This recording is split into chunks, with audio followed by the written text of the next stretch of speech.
What's happening, everybody? Welcome to the show. Today we're hopping into the world of entrepreneurship, innovation, and staying true to your roots with none other than Vic Laranja. Vic is a serial entrepreneur, having founded Laranja Digital, and he's also the head of business development at the OMNI Digital Agency. On top of his business pursuits, Vic is a creative powerhouse behind some exciting ventures in the startup space. He's known for his passion for bridging gaps and building meaningful connections, and he's turned his vision into a reality while staying unapologetically authentic. Whether you're an aspiring entrepreneur or you're just looking to find inspiration, this episode is packed with practical insights and a whole lot about hustle. This is Vic Laranja's second story.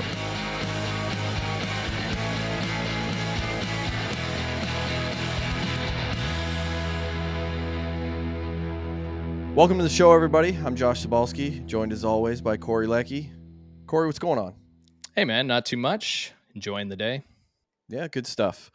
So joining us today is a dynamic content creator. He's got a decade of digital media experience and a unique passion for educating young people on things like cryptocurrency and finance. Welcome to the show, Vic Laranja. Thank you guys for having me. Appreciate it. I'm excited to jump into it. Awesome. Yeah, thanks for being here. How did I do on your last name? Nailed it, dude. Like spot on. Awesome.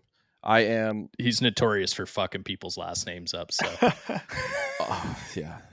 And I have a last name that gets messed up pretty constantly. So I'm pretty proud of myself for doing okay with that one. Yeah. I think it's the Y in your last name that kind of throws people off there. Yeah, my name actually means onion farmer. Oh, wow. We were onion. I'm not even joking. Yeah, we were onion farmers. We were Cibulas originally. We were in Prussia. So we were Cibulas, and then we had to change our name for reasons. We'll just say. And then, anyways, little history lesson for everybody on our show. So we are Second Story. We speak with people who have gone through a change in their life that sent them down a different path. So for you, Vic, we'd love to hear your second story. Yeah, it's super cool. I love that concept because I think that if you are just persistent, you naturally have that second path that you go down, you know? It's funny, like has nothing to do with me, but you guys are familiar with the rapper 2 Chainz? Yeah. When I think about your guys' show, it reminds me of 2 Chainz because 2 Chainz' name actually means second chance. So he was I forget his rapper name before, but he spent like a decade being a rapper and his name was just really outrageous. Like it was just like kind of shock factor. And then he kind of matured and he learned more about the industry living in Atlanta. And then when he came back around and rebranded, he named himself 2 Chainz for his second chance. So I think there's a lot of alignment, and that's just that kind of where I'm coming from is you don't get a second chance unless you're persistent, unless you actually are taking action. And if you're just persistent and take action, then you can get to where you want to go. And even if where you want to go isn't where you originally wanted to go, it's the second chance that is the outcome. So yeah, just like my thoughts on your guys' show. I think it's really cool. A really cool concept. That's awesome, Vic. Thanks, man. I love that. Yeah, I love that. We'll get 2 Chainz on the show. I hope you do. Me too. That'd be cool. So I always say start, like the best place to start is the beginning. It kind of just depends what you need to get your story out there. Cool. Yeah. So I've always really rebelled against what I guess the system wanted me to be or wanted us to be as people. I've never really resonated with school or rules or guidance from people that were older than me. Like I just kind of went off on my own and did my own thing constantly. I was a really early adopter of YouTube, and I'm realizing that now that I study YouTube more. Like I was on there the first few months that it was released. I put out videos on there just to do it back then. I wish I continued, but I didn't. But I was a really early adopter of YouTube. I thought YouTube was the coolest place ever. I saw a path for business on YouTube that I never capitalized on when I was really young. Obviously, when you're young, you're still a kid, right? You're still a teenager. But I think that's a good underlying foundation for where I came from and where I am now, is that content's always been there. Um, because content, the way I see it is, and we're so blessed to be in a world where it's matured the way it has, but content is an opportunity and a vessel for each person to be who they actually are without the restraint of a 9 to 5 job or a salary based career. Nothing to knock on people who pursue those and dedicate their lives to that. It's just for the other people like me that like we rebel against that. We have this avenue now where 20 years ago, 30 years ago, this wasn't a thing. Like you couldn't just be a person that talks about what you love and get paid for it. You would be homeless. And like you would It's just be true. talking to people on the street and no one would care because the internet didn't exist, but now it does. So we have this incredible opportunity. And no, it's so funny too, is I wanted to mention this at the start, Joshua, when we were talking about our last names, and you said that your last name means onion farmer. I listened to this book. It's called Business Secrets of the Bible. It's by a rabbi. It's actually a Jewish book. And he talks about the the origins of last names and how last names would indicate to other people in communities what that person specialized in. So it's no surprise that your last name literally has an origin of we are onion farmers, because that was what your family in the past was trying to convey. My last name Laranja means orange. So I've actually talked to my dad and been like, "Do you know if our family had orange fields? Like how did we come about the name of orange? Where did this come from?" Because it definitely has something to do with what we did. Like think about the name shoemaker. What do you think their family did? They clearly made shoes, right? But imagine your last name was Shoemaker and your dream was to be a potato farmer. That would suck. You'd be like pissing on your Yeah. ancestors' grave Yeah. at You that just change point. your name like Cybulski did. He's now no longer an onion farmer. Like it's so interesting to look at last names. And the reason that I think this is important in the conversation of where we come from and our ability to craft our own careers and our own personas and brands online is that people aren't naturally supposed to just like work a job and pursue other people's business opportunities through them. It was only in the industrial age that this started actually happening and people became employees and workers under corporations. It was the invention of the corporation and the invention of the assembly line and the factory where physical labor had what was now an asset, and it wasn't the individual farmer or the individual vendor that was a part of the society contributing their skill anymore. And that's actually our natural state, I believe, where like we are people that have our own individual skills and passions and ideas. And if we harness that, we can like contribute to society in a way where it's unique to us, not a part of a bigger machine that is like prefabricated.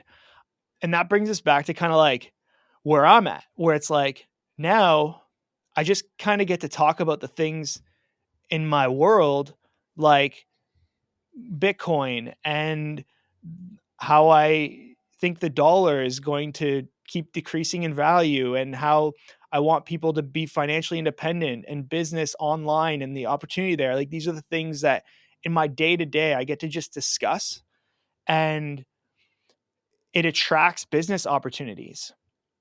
And that just didn't exist before. And it wouldn't exist if I followed the path of traditional 9 to 5 salary, because I would have not followed me. Like I would have not listened to me.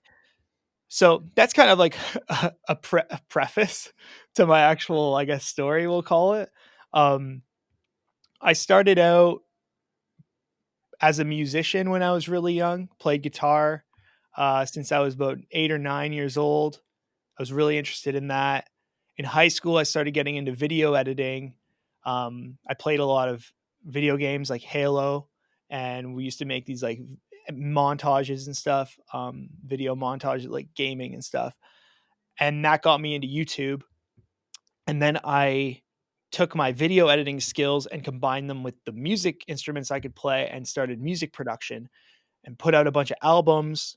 I think I've like put out like 4 albums and worked on a bunch of client stuff. That all led to me learning how to market. Now, this is kind of what I was talking about before, where it's like persistence and action just leads you down the path, even if you don't think it's your path. And it was music, then video, then music production, then marketing, where I started my own marketing agency. And we were a local agency in Sarnia, and we had a bunch of clients. I think at one point we were serving like a dozen clients at the same time on a monthly basis. And we were doing really well, doing like social media content and websites and Facebook ads and, the typical marketing services that the small business owner just doesn't know how to handle. All that came from the pursuit of gathering attention through the media that I was creating independently online. Really no monetary reward at that point until I tapped into, there's actually clients and businesses out there who know way less than me, who have way less of a keen eye about this stuff than I do, and they'll pay me every month if I just do that for them and it benefits their business. So that was a path that I took. And COVID really put, it really messed things up for me, because right before COVID, I just signed a lease on a big office downtown. I had 4 in-house full-time employees that worked for me, a graphic designer, a copywriter, an ads manager, a videographer, and we were working on a ton of different projects. And it was all local because we could capture the media that we needed in real time and then bring it back and post. We didn't really work with any clients out of town because we didn't really see how we could. COVID came, and then in a week, I lost 80% of our monthly retainers like that. Like, it was just phone call after phone call. I remember it. Every few hours, it felt like it was another client saying, "Hey, we can't even open our doors. We don't know how long this is going to be going on for. Hopefully it's just a few weeks, and then, we can pick back up. But like right now, let's just pause what we're doing. Let's just stop what we're doing because we're spending money for no reason." And every time that I took that call, I'm like, okay, yeah, it makes sense. Sounds good. Get off the call. I'm like, wow, okay. Well, that just knocked me down a notch, until it was to the point where it was just like, dude, I don't even know how we're going to support what we are doing right now, and we have no work to do. So we had to get pretty crafty. We went really deep into Facebook advertising for like e-commerce platforms. Started running Facebook ads to work with businesses in the States, businesses that were just selling things online, because that was really the only type of client we could attract and that would actually pay for what we were doing, which worked for a bit. Until the team started to just kind of want to go on their own. Because when we didn't have a lot coming through the door and our business model got really disrupted, I really feel like I lost track of where we were going. Because like when it was a local business serving agency, like we were an agency serving local businesses, the path was very clear in front of me. I was like, okay, we can scale like this. Like, this makes sense. I know what we're doing here.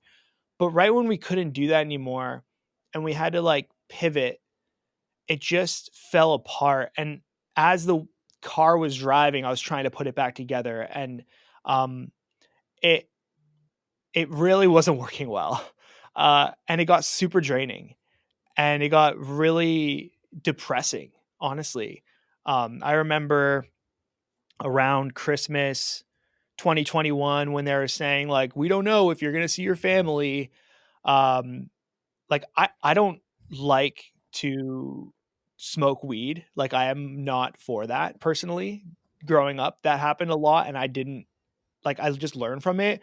But at that point in my journey, I was so like depressed and anxious that I was smoking weed a lot, and I hated it. It made me feel like the walls were closing in, And I was just in such like an awful place of like, dude, like I need to figure this out. And then me and my wife got pregnant, and then we had our son. And the first month that my son was alive, I made like the least amount of money that I had made like since I started my business in 2018. Like it was so bad. And I was about to quit on it. I was about to be like, okay, like I see other opportunities. I see people doing sales online, like being a high ticket closer. Like I can do that. Like that. I have the sales experience. I know the agency space. Like if I just sell someone else's offer, I can do that. That had some other clients in town who were like, we could hire you as an employee. We like you. You have a lot of good skills we could use. Obviously you won't be getting paid like enough that your business pays you. Like we'll pay you a few $1,000s a month, but you'll be an employee. And I had some really good opportunities. There was one offer. It was a real estate coach who taught people how to flip real estate. And he was like, listen, man, you come on, you close all these leads. I'm going to give you leads. You'll make like $500 a sale. Well, you can make like 10K a month doing that. And I was like, so close to taking it. Like I was so close. And then I was just like, dude, why would I sell your offer? I'm just going to go make my own offer. So like I'm going to do this. I'm going to try one more time. I haven't tried building like a high ticket product. I haven't tried this. So you know what? I'm not quitting. I'm just going to try this thing over here because I would rather make 100% of a small pie than like 5% of your big pie. And then I have to constantly be on calls whenever you say, and just the idea of it just sounded so disingenuous to who I was. So I decided I was just going to try again. So I did that. I built a program that taught people how to start in a digital agency like I had. And I tried pushing it out, and we tried doing sales. Things weren't clicking really well. I made a few sales, but it's that persistence, right? It's that like that thing that leads you to the next thing. Like that wasn't where I was going to end up, but it was where I needed to be then to figure out what I was going to do next. And the next thing that came from it was that I ended up getting mentorship for this agency coaching program offer thing that I was building and trying to sell. I ended up getting some mentorship from a guy who's doing like $200,000 a month selling a similar type of service. And I was like, man, like if I could only get a piece of that success, that'd be sick. And he was really big on posting content on Facebook. He had a lot of conviction that Facebook was like this untapped marketing machine where you could join Facebook groups and you could make friends and you could post a lot of really good content and get good reach as a personal profile. Like personal profiles still had really good reach, especially in groups. And one of the fundamental things that he taught and that he enforced was like, you need to be putting out content every day as a personal brand. You need to be putting out content every day. And he had a little system that he put together, and it was very like personal type of stuff. And part of it was like, talk about the things that you're into, share what you're into, and people will get to know you, and they'll get to, because people either, in order for someone to buy from you, they need to either know you, like you, or trust you, or all three. So I was like, okay, that makes sense. So I started posting on Facebook every day. And then what I realized was these were just like text posts, maybe an image. And I'm like, I could repurpose this the content within the actual format, make a video out of it. I have a big video background, make TikTok content on it, make a Twitter post on it, post on LinkedIn. Like I can reformat this. And as I kept doing that, it was like 30 days in. And I've been into crypto since about 2020. And I made a video of me building a crypto mining rig. So basically, if you don't know what a crypto mining rig was, they don't really exist anymore in the fashion that I built it because of some changes that have happened with Ethereum, which was where most people did the mining, was you basically buy graphics cards for a computer and you build this computer that is specifically designed to mine crypto. It just runs all day. It solves equations, and then you get paid in the crypto whenever you solve an equation. So you buy this computer, you spend like $1,000, whatever. I spent like $1,500, I forget, something like that, building this computer. And then you'd make like $80 to $100 a month, or way more. Like I was making like $300 a month just running this computer. And I made a video of me building it. It was a 2-part series. The first one did nothing, like got a few hundred views. The second one, overnight, got like 300,000 views on TikTok. Wow. And I was like, what the hell just happened? Like, I was like, I did not expect this. Like, this is crazy. So I made another video about mining crypto. And that video did like I remember waking up the day after I posted that second video and looking at my TikTok notifications, and it was like plus 3,000 followers overnight. Wow. And I was like, what? What just happened? Like, did I figure something out here? And then it was just rinse and repeat. Like, then it was like, how hard can I beat this drum? And I beat it pretty hard for a long time. That sounded funny, but Yeah. Pretty good. maybe that too. Rephrase that. No, I'll leave it. I beat it. So yeah, I just like, showed up. What's crazy is that like when you're put in that position of like, now you have some authority in a space that you don't really deserve that authority in. Like I didn't know that much about, I hardly knew anything. Like I just knew some basic stuff and I was interested in it, but the market just pushed me in. Like it was like being pushed into a pool. Like it's either you sink or you drown, or you sink or you swim, right? Like, and I was like, I'm going to swim, man. I'm riding this. And then I started posting, a few times a week. My channel started growing a lot. First video to get 1 million views, got to 20,000 followers really quick, like 50,000, 100,000. Now I'm at 300,000 followers on TikTok, like 100,000 between YouTube and Instagram. I've had so many videos that have over 1 million views. I don't even know how many have had like have to have been like probably 30 on their own. 30 videos that have done that well. And what's come from it is like this new type of business that I'm in, where it's like now I'm in the advertising or like almost influencer business. And I'm in this space that I never thought that I would be in. Like, this is not where I thought that I would be, but just God had a different plan for me. And he wanted me to be here because now I am able to spend my time learning the things that I believe matter, which is financial independence, financial freedom, and the shifting world we're in versus the, more corrupt financial world that we've been a part of. Like this is a new, like almost revolution that's been happening over the last 5 to 10 years with crypto and a lot of the financial things that are happening.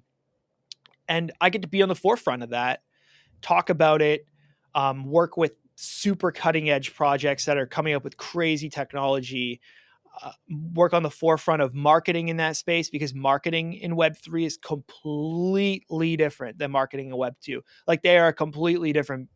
Like there's tactics people use in Web3 that no one uses in Web2. They're not even heard of. And now I'm here, and it's just like, it's become a very sustainable thing for me.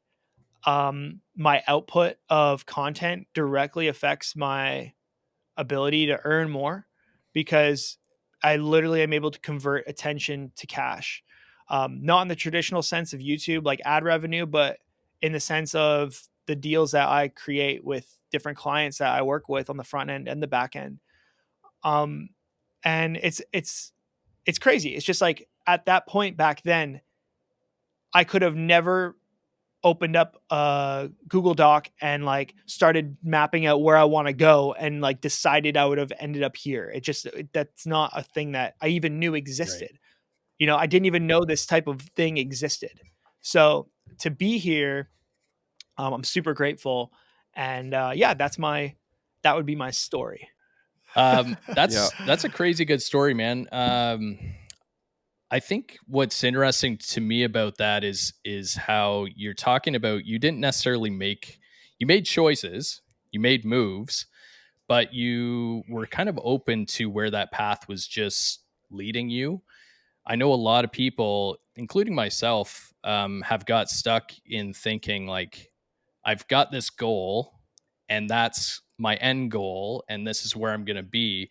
But you don't realize that there's so many opportunities and offshoots on the way to that goal, that are potentially great opportunities, right? And maybe you should jump on some of those. I think that we get so wrapped up in the how it's supposed to go down, when I think we really need to understand like the overarching why we do things, and understand like what is the umbrella outcome that we want to happen here, right? Like, do you want to retire early and travel the world? Okay. Let's take that example. I would love to do that, but that's not necessarily my goal. But it's like, let's say that's someone's goal. I want to retire early and travel the world. Okay. There are a million different ways for you to achieve that goal. So for you to think the only way that I can retire early and travel the world is if I do drop shipping, like that is super close-minded, right? What you have to do is you have to evaluate your wins, right? Like if I have a win, let's take the video that blew up, the first video that I did that popped. I have that win and I'm like, okay, did this win bring me closer to my goal? Yes, it did. Okay, do more of that. Just do that again. Do that again. If it didn't bring you closer to your goal, maybe the video was super controversial and I got a lot of hate, and old clients were hitting me up and saying like, why would you post that? That was dumb. Like, da. And then I evaluate, was that going to bring me closer to my goal? Well, probably hurt me more than I'm probably not going to make a video about that again. So you need to understand the direction you're going in, and that like you could make 5 extremely good decisions throughout your life that get you to that goal. Out of the millions of decisions that we make in a year, only if you made 5 really, really, really good decisions throughout your life, you could get to your dream outcome. It's just like, you don't know what those decisions are going to be. You don't know the types of results that you're going to get and the types of opportunities that are going to come from those results. There's a lot at play that you don't have necessary control over. So it's just like, understand the final destination and just try to navigate yourself and adjust yourself to the winningness. Like if something is working, that is what you should be driving home. And you should just focus all your energy on the thing that's working if it aligns with your final outcome. But in terms of how you accomplish that end goal, I don't think you should really focus on it unless you're doing like something you don't want to do. Like, I would not want to retire early and travel the world from an OnlyFans account, for example.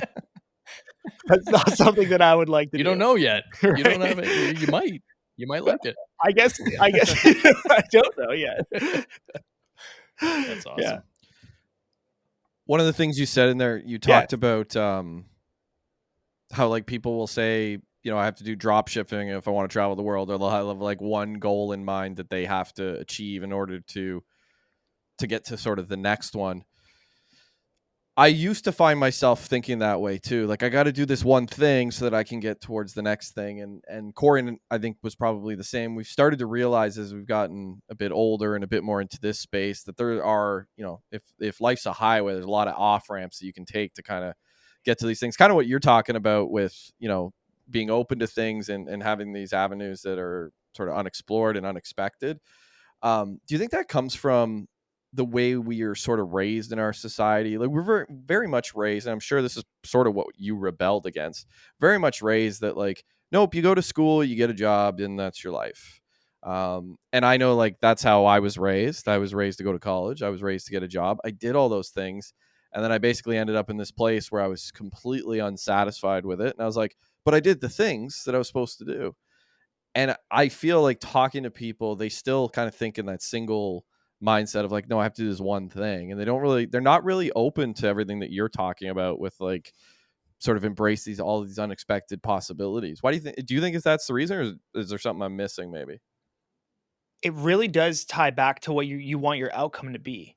So I feel like what you're describing is like for the example you gave me about you're saying that you were basically indoctrinated into a mentality that in order to feel successful and happy, you needed to finish college and get the job at the standard that you were told that was the high standard. And that would be your final outcome. So once you achieve that final outcome, it's actually pretty normal. So astronauts used to go to space and they would just have the goal of getting to space, and they would complete their mission and they would come home, and then they would be super depressed. So now what they learn is that you need to have a goal after the goal already lined up. So with astronauts now, when they go to space, they already have projects waiting for them back at home, because if they don't, then they're completely aimless. When we don't have an aim, we become aimless. When you're aimless, you can't be productive because you don't know which direction you're going in. When your end goal is so vast and so ridiculously out there, then you're never going to be aimless, because you always have that kind of you always have that kind of path internally that you're kind of navigating towards, unless you actually hit it. Like, I want to be a billionaire. It's going to take me a long time to get to that goal, if I ever do. I believe I will. But like, it's going to take me decades. Like, I know that I'll probably be a billionaire when I'm like 55, right? Like that's fine. But that's where I'm going. So because I have that long-term aim, it's like, even when I feel super depressed and lost and like things aren't working at certain times, it's like, okay, like just try my best to calibrate to what a billionaire would do in his 30s in order to get there. Like, he'd probably like go to the gym or like meditate or like listen to a book or try to work on his business or like try to figure something out. He wouldn't just like smoke weed and play Black Ops and, you know, uh, do degenerate shit, right? Like, so, it's that orientation. It's like that energy you need to kind of lock into. So I would say in your situation, it's important for you to understand, like, now you're not in that ship anymore. You're not in the ship where it's like, that's your final outcome. So you have to determine what your final outcome is aiming to be, or you are aimless. Like this, it could be what we're doing right now. It could be like, you want to have a huge podcast and you want to be like really successful podcasters, like on modern wisdom level, right? That's dope. Like, then make that the thing and then go towards the thing and act towards the thing. But without that guidance, you are aimless. And again, if you don't have an aim, you're depressed, you're lost. And as men too, like as men, we're hardwired to conquer and um to act and to create and to destroy and just be in action and in motion. And if we're not, then we get super depressed. Like, you could talk to people.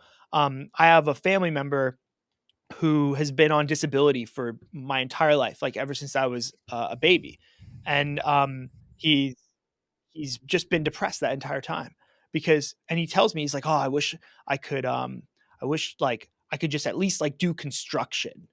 And I'm like, dude, your goal is to do construction. Like, that just proves to me, and nothing against construction workers, but that just proves to me that it is inherently in us as men, maybe women too, but I'm a man, so I can relate to men, as men, to go out and use our hands and our minds and create and build and destroy and be in that fluidity, that pursuit of something. And if we're not, we are super depressed and we yearn for it, and we feel like this hole in us. We don't know what it is, but that's what it is.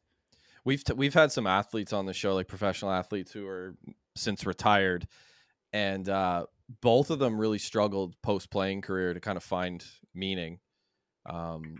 Turn to the usual things like alcohol, that sort of stuff, but they definitely lost having an aim, and they eventually found it, and now they're in good places. But the whole idea of having a target, having an aim, that's something that Corey and I have really wrestled with for the last, I'd say, over a year, where we've been trying to answer this question of what exactly do we want, and what exactly we want is our aim, kind of what you're talking about. Like, that's where we want to go. And now we're sort of zooming out from that, trying to figure out, okay, how are we going to get there? And that's kind of the path that we're on. But I feel like I went decades without having that aim, and I did feel really, really like just kind of like I was spinning out all the time. Just, I was like, where am I going? Like, what's the meaning in my life right now? At least professionally, like I had personal meaning, but professionally, I was just always like, where exactly am I going? That's not something that we're ever taught. Like, where did you really find it? Like, deep down in yourself, where did you find your aim or your target? I thought that's an interesting question.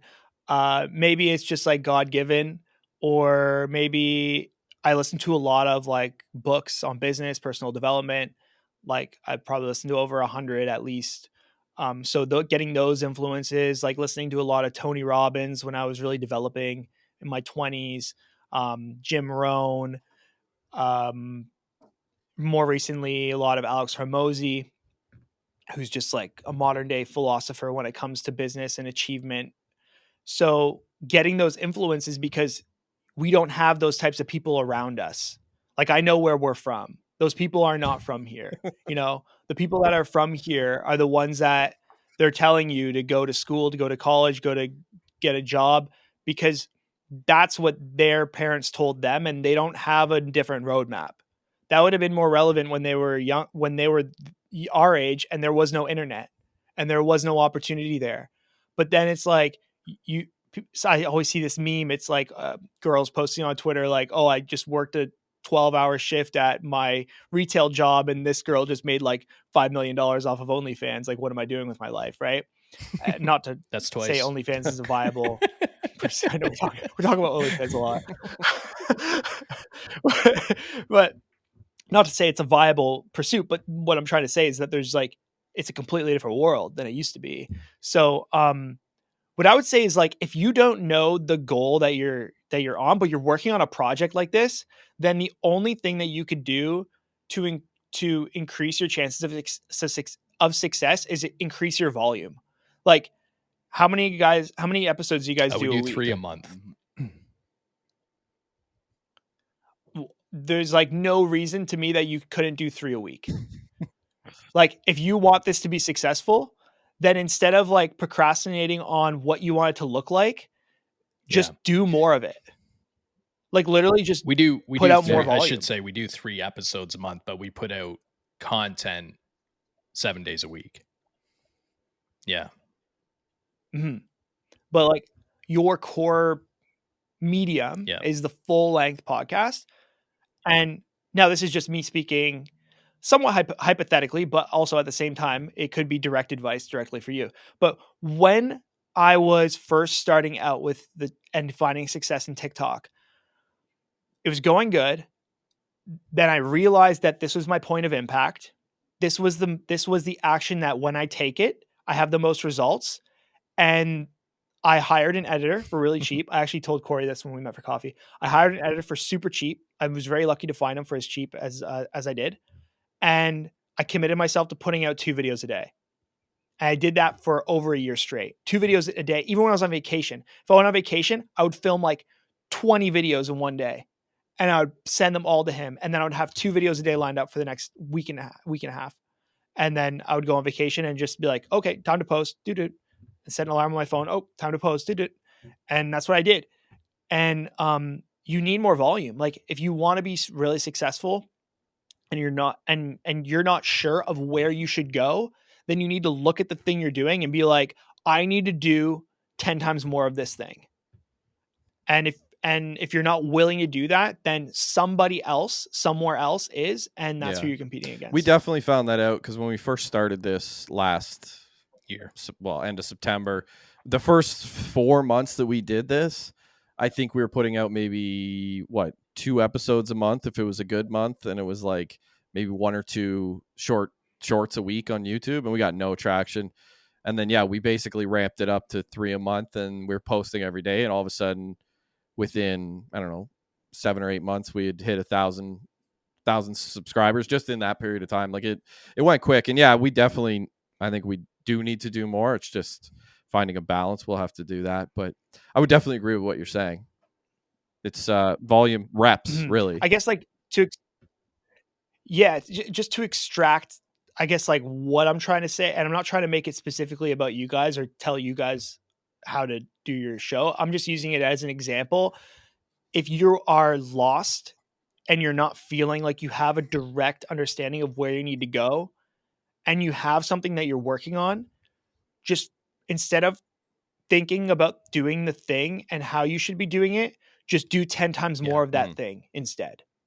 Like stop thinking and just do 10 times more of the action, because then all your focus goes into that action. And then while you're doing it, you are so immersed in it that you become so inspired and you become so passionate, and the wheels are turning and you're like, oh dude, like there it is, there it is, there it is. I get it. I get where I'm supposed to go now, because now I'm there, I'm in it. And I'm like, when you're in those trenches, then you see it from a different perspective, and you're able to just like, it's like you feel it. It's not just something you show up to anymore. It's something that you are. Yeah, it's kind of like athletes talk about, right? Like if you hear golfers, they'll talk about it. They're like, oh, I didn't have the feel for it today. And you'll notice if guys go skip a couple weeks, like skip a couple golf tournaments, and then they come out, they don't typically play well. And that's exactly what they'll say. I don't have a feel for it. I didn't have the feel for the greens, whatever. And hockey players too. Yeah, the timing is off. Right. Everything's kind of off. So yeah, definitely I'm picking up what you're putting down. I do agree with it. It's you see it pretty much everywhere. More reps, you do get more immersed in it, and you get better at it too, ultimately. Yeah. So I guess what you're saying is just walk down that path more, right? And those offshoots are going to come more frequent, where you're like, oh, this is working. Let's go down this path, right? I always find like, and you guys probably can resonate with this, is like when you're super immersed in something and it's just something you're doing and you're on it and you're really disciplined, you don't really notice the difference. Like you're just kind of like, oh, I'm in this. This is cool. Like I'm vibing, right? Until you kind of fall off, right? And then you look back at that time period and you're like, that was so dope. I was so happy doing that. I was so happy when I was pumping out videos. I was so happy when I was hitting the gym 5 days a week. I was so happy when I was meditating every day. Like, I need to get back to that place. But when you're in it, it's just like, it's hard and you're focused on the thing and you're in this like flow with it and you don't really realize, but it's like that's a state that we should be trying to live in, is like, we're just doing the thing and we're doing it consistently and we're showing up with discipline and we're showing up with intention, and then the results follow if you keep doing it. And if you pivot when you get signs of success and signs of failure, or the market changes or whatever, and you just stay fluid and you take risks, then you'll make it. Yeah, it's kind of like having the flow state, right? If anyone who works and actually gets into the flow state, stuff just seems to come easier when you are there. I know if I, when I'm writing, if I get into that state, just the words, I don't even need to put effort into finding them. They just find me. And that is a hard state to get into the flow state. Once you're there, though, yeah, your work is so much more impactful, but then it's easy to kind of not pull yourself out, but get pulled out, and then it's hard to get back to it. And I know, like you're talking about the gym, if I miss a day working out, I really feel it now. And if I miss 2, then yeah, I'm really feeling it. But yeah, so I don't know. People seem to have a hard time getting to that state, but it's super important, especially if you're trying to reach goals and, targets like we were talking about. And there's like the flow state you're talking about, which is like an actual physical, in real time change in your ability to tap into a specific productive task you're doing. And then there's kind of like the flow state that's a more zoomed out from a month to month perspective of how consistent were you on your goals and your disciplines. And because like I've had this where like I fall off of the gym, right? Before I fall off the gym, I'm in a flow. It's like you're saying, like every day I want to go. Like I'm like, like when am I going to the gym today? And then I fall off, and then like I don't go for a week, and then it's so hard to get back in because I'm out of the flow. So I think flow comes in two states. It's like the day to day, like the in real time versus like the zoom out month by month. And there's so much happiness we find, I think, at both levels. Obviously, these are a lot of healthy behaviors. One place I've really noticed it in my own life is I have a real problem going to sleep at a reasonable time, reasonable being like before midnight. And I noticed a few weeks ago for like probably 5 or 6 nights in a row, I went to sleep at 10 o'clock every night. And by like the fourth day, I was like, oh, I actually enjoy this. Like I'm getting my 8 hours, which is like rare for me. And I was in this flow of like, 9:30, better start getting ready for bed. And then I fell off once because we went to a wedding. I fell off once and stayed out till like 1:30 in the morning. And then the next night it was 9:30. I was like, well, I stayed up late last night. Might as well do it again. And then it was just, I was out of it. And then like the idea of going to bed at 10 o'clock, I started feeling FOMO. Like, oh, I might miss, the end of the hockey game or this or that. It was just so easy to fall out of. And now I look back and I'm like, that was nice. That was good when that was going on. I was healthy. But now I'm like, I don't know how I'm going to get back to that. Yeah, dude. That's exactly what I'm talking about. Yeah, and those are all healthy behaviors. But yeah, they're easy to fall out. Damn. I got to go to bed early tonight. Me too. Yeah. Can we talk about, so do you have two businesses? Like you've got the Vic Laranja Digital and then there's OMNI, right? So OMNI's a partner of mine. They're a digital agency that I just started working with about 4 or 5 months ago. They're specifically a marketing agency that works in Web3. So they only work with crypto clients. Massive operation. There's like 25 full-time equivalent employees on the operations team. I mostly handle business development and sales on the leads that I bring in, some of their leads. This allows me to offer way more solutions to my client pool that I could possibly offer on my own, and just oversee much higher levels of success than I could provide on my own, because I have strategists at my disposal. I have, dozens of different deliverables, hundreds of relationships at my disposal now that I didn't have before. And just really leveraging them and that team as they leverage me and the reputation that I have and the inbound traffic that I get and everything like that. So it's a great partnership. And how does the content directly relate to your businesses? Like, how does that work? I was listening to this Alex Hormozy video the other day where he talks about that how most business owners don't actually know the business that they're in. And what he means by that is like, typically like when we find ourselves facing an issue or facing a problem or a barrier in the business, that's probably the business that you're in. So for me, I've had to really think about what business am I in? I've thought I'm in the advertising business, or I thought that I'm in the TikTok business.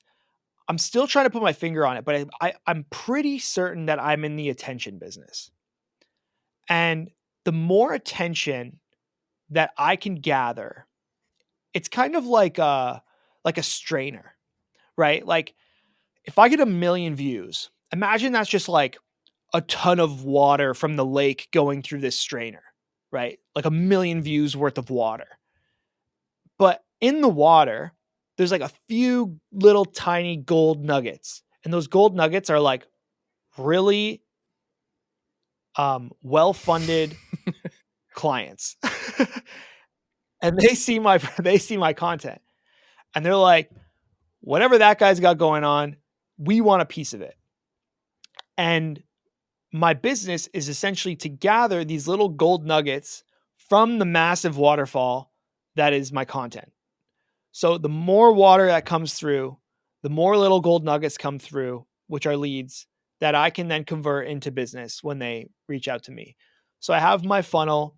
I have a short video on a landing page. They book a call with me. They fill out some information.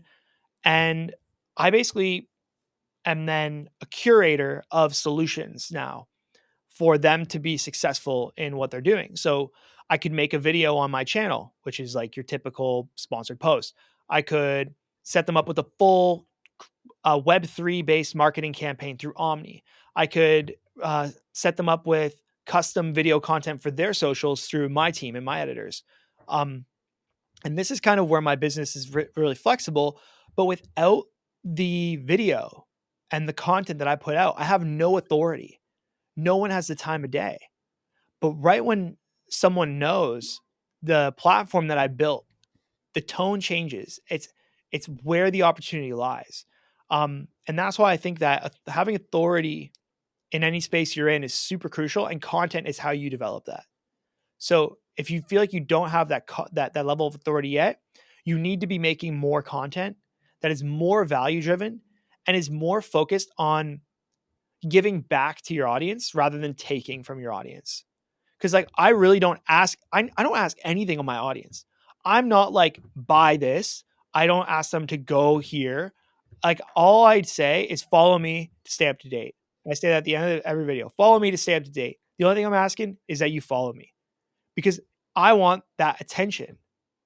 They are a part of the offer that I provide to the world, which is my brand. But I'm still trying to figure out, like, is there another layer to this? Like, is YouTube my actual business or is community my actual business? Like, I'm still trying to craft this and figure this part out, but it's somewhere in there. So that's kind of how my business works. That's a good way to look at it. It's funny. I as you say that, I think back to the line Walter White says in Breaking Bad, and he says, "I'm not in the drug business. I'm in the empire business." And I love that line. So good. Yeah. But it makes me think, like, there are a lot of people that we know who are business owners who, like you say, and like Hormozi was saying, like, they don't really know what business they're in. And they think they're in, whatever, but I'll use Corey because Corey's in the video business, like creating, production and stuff like that. But they're really in a different business that they haven't quite figured out yet, whatever that business might be. Why do you think there's that sort of separation from what they think they're in and what they are actually in? I'm just going to reference Hormozi because this is where the idea was given to me, right? Is the real business is the problem that we're refusing to solve. And the reason why people get shiny object syndrome is that they're too scared to solve that problem. So they go and try to find another business to be a part of because they're like, oh, well, that problem's too big. So maybe I should just take my focus and I should put it somewhere else. But if you solve that problem, that's the actual business that you're in. And that's his thesis, is that the problem that's looking you in the face, that's too big for you to solve, that would require your full attention and you feel like is out of your hands, that is the actual business you're in. Which sometimes makes me feel like I'm in the YouTube business because that is YouTube for me. It's like I have a YouTube channel. I have like 45,000 subs mostly from shorts. My long form content doesn't do what my shorts do. And I have tried and failed to pick that up and control it. And I'm trying again right now and I'm working hard on it. And I have a really good feeling about this time around because of this information that I've been given. And this is like the beauty of, full circle on this conversation. This is the beauty of having the influence of people that we're never going to meet, right? I can listen to Hormozi talk for 30 minutes and he doesn't even know who I am, right? Actually, I think he might know who I am. I've talked to him on Facebook a couple times, but the average person, right? The normal person, he doesn't know who they are, but anyone can tap into that. Anyone can be in the room and just get direct advice from a dude who's worth like hundreds of millions of dollars. Like our parents, their generations did not have that. The only thing they had was like taking advice from their boss who was like, who made like $100,000 a year or something, not someone who makes like 100 million a year. Right. That's the difference that we have at our disposal. And it's like literally right now is the greatest time to be a human ever. Like there's just like no other time, like the opportunity we have, it's crazy. And I always think like as someone who believes in a God that created me, I would just be literally spitting in his face if I didn't try to be the best, most epic version of me and tap into all the opportunities he gave my life. Like put me in this position at this time and I'm not going to tap into this. What an insult. Yeah. That's how I feel. There are really two versions of yourself. There's the worst version and the best version. You'll probably never get to be either, but I would much rather be closer to the best version of me than the worst version. And I've been both. I've been both. What you're saying about, no one wants to solve the problem, it reminds me of another Hormozy quote when he says, everybody wants the view and no one wants the climb. I love that. Yeah. Yeah. He goes deeper on that too, where he says that the view is actually seen during the climb. The climb is the thing that we are striving for the whole time. When you're on a mountain and you're climbing up and you're looking over at the progress that you're making, that's the view. The view is not at the top. There is no summit. That's kind of what I'm saying is like when you get into a flow and then you fall off and you look back and you're like, damn, that was sick when I was, my legs hurt every few days because I was squatting, like that was like, we don't think that when we're there, but when we're out of it, we're like, wow, the grind was actually amazing. Corey and I've started to feel that with this whole thing, like the amount of fun that we've had doing this show and everything that's sort of a part of it and getting to meet people like yourself. We're loving that, like absolutely loving the journey. And, ultimately we do have goals that we want to reach with it, but just loving the journey is amazing. And that if we ever reach any, the goals that we've set would just be a bonus in the whole thing. And I think like, Lord forbid, like you guys stop the show, right? Years later, you guys would talk again and be like, remember when we had the show? Dude, that was sick. Like, oh dude, that was so fun. Like we used to do this thing and like we were working together on it. Like you'll remember this time, and it 'cause you're in it now. It's the vibe now, it's the flow. This is the pursuit. And it's like getting like, where are you going to get with it? Like, even if you're doing massive celebrity, you guys get LeBron on the show, like, oh my God, it's like, that's still the pursuit. That's still the grind. Yeah. You don't stop at LeBron. That's the fun. Don't stop at LeBron. That should be a t-shirt. Yeah. That was a good line. I was thinking you don't stop at LeBron. Write that down. Oh, I love that. So Vic, what do you think people tuning in this episode, what are they going to take from it? I hope that whoever tunes into this episode, if they're like feeling kind of stuck, maybe like they're inspired to just go out and look at what they're doing right now and just like sift through all the crap of the stuff that's getting in their way and just think about the moments of impact that you have or the actions that you take that produce the most amount of results in your life and just like triple down, 10x down on doing that. Like if you can just do more of the things that work, all the things that don't work for you will naturally get less time and you will immediately be more successful. It's the lowest hanging fruit for anybody is to just open a Google Sheets doc and just write down all of the things that you do and then write down a percentage and you just make it up, but write down a percentage of like how much of your success is attributed to doing that thing. Like I did this exercise years ago and it was like sales, make videos, like, oh, I help with the video production, and it was like, wow, sales is where I make most of my money. Who would have thought? Let's do more of that, right? Like and that's all it comes down to, though. It's just you understanding the way you spend your time and how much weight those actions have on your success, and then just do more of the things that make you successful, and then you be more successful. It's literally as simple as that. Bro, I've talked to you twice and I find you to be incredibly inspirational. So I hope that we can continue this and talk again. We definitely want to have you back on because we didn't even get into blockchain and crypto and all that little minutia of that. And I would love to have you back on if we could. I had 12 crypto questions that are all going to waste. We'll definitely have to have you back on the show. I didn't ask one question. Can we drop one? Can we do one? Yeah, I would say what's the biggest misconception about crypto? That it's not real money. Yeah. It's something different. It's not, it's currency, but it's not fiat dollars. I would say even our money that we use is not real money, technically. I wanted to get I thought it'd be fun to get into.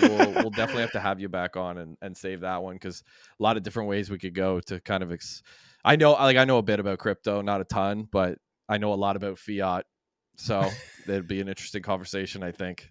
Yeah, I could open your eyes to some things then, because if you already know the craziness of fiat, then the solution of crypto it's nice. This is really refreshing. We'll have to get that in the near future. Where can people find you? VicLaranja.com. You can just there's a little social media thing at the top. Follow me wherever you want. I like Instagram. It seems to be really popular for everybody. So if you are on Instagram, just search Vic Laranja. YouTube, TikTok, all the platforms. I mostly make short form content, but like I mentioned, long form content's a big focus of mine. I post on X a lot. So if you're wanting to know what's going on in crypto and really get in touch with the culture and the community, definitely follow me on X. I post 5 times a day at least on X. So cool, man. Well, we really appreciate you doing the show. Beauty. Thanks so much. It's great to meet you. Yeah, no, thanks for having me. It was awesome. It was fun.